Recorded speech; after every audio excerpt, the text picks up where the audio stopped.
हळद टाकून घेतली, चवीनुसार मीठ टाकून घ्या. मस्त एकजीव केलं.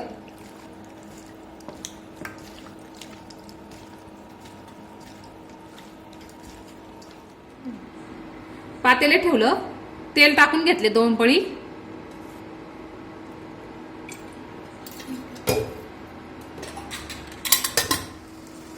तेल गरम झाल्यावर बारीक चिरलेला कांदा टाकला.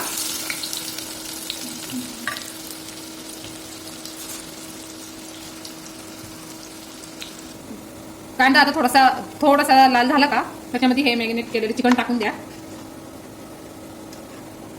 याच्यात आपण मीठ आणि हळद टाकलेली आहे, त्याच्यामुळे कांद्यात काही मीठ टाकायचं नाही.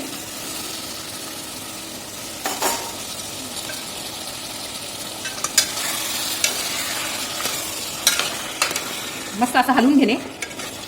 याच्यावर असं ताट ठेवून त्याच्यात पाणी ठेवायचं गरम करायला, आणि तेच पाणी गरम झालं का चिकनच्या याच्यात टाकून द्यायचं.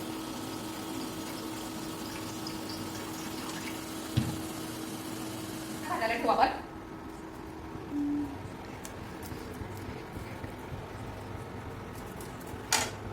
खोबरंही ठेवायचं.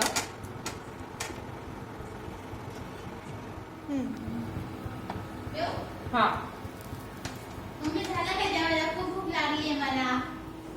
नाही झालं बेटा, तोपर्यंत लाडू खा. ठीक आहे. इथं आपलं चिकन चांगलं शिजलंय. आता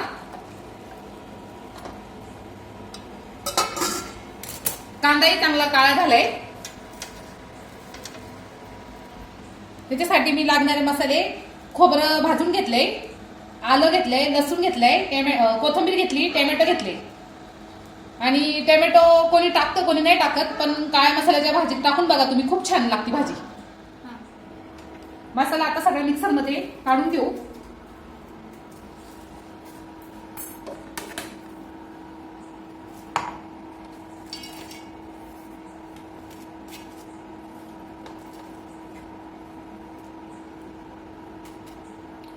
टोमॅटोही टाकून घेऊ. सगळे मसाले एकत्र बारीक करायचे. थोडी कोथिंबीर टाकायची, छान लागती मसाल्याची चव. तेल टाकून तेल गरम झाले. आता थोडं जिरं टाकते,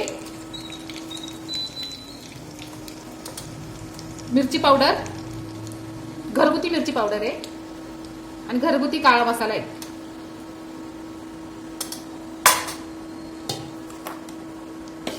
हलवून घेतलं, आणि हा बारीक केलेला काळ्या मसाल्याचं वाटण.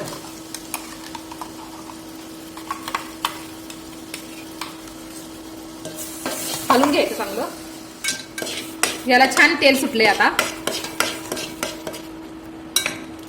याच्यामध्ये मी शिजवलेले चिकन टाकून घेईल.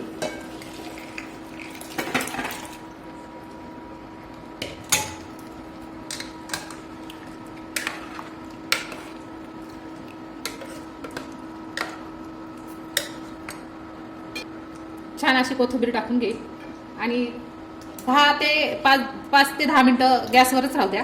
छान म्हणजे तर येईल त्याला.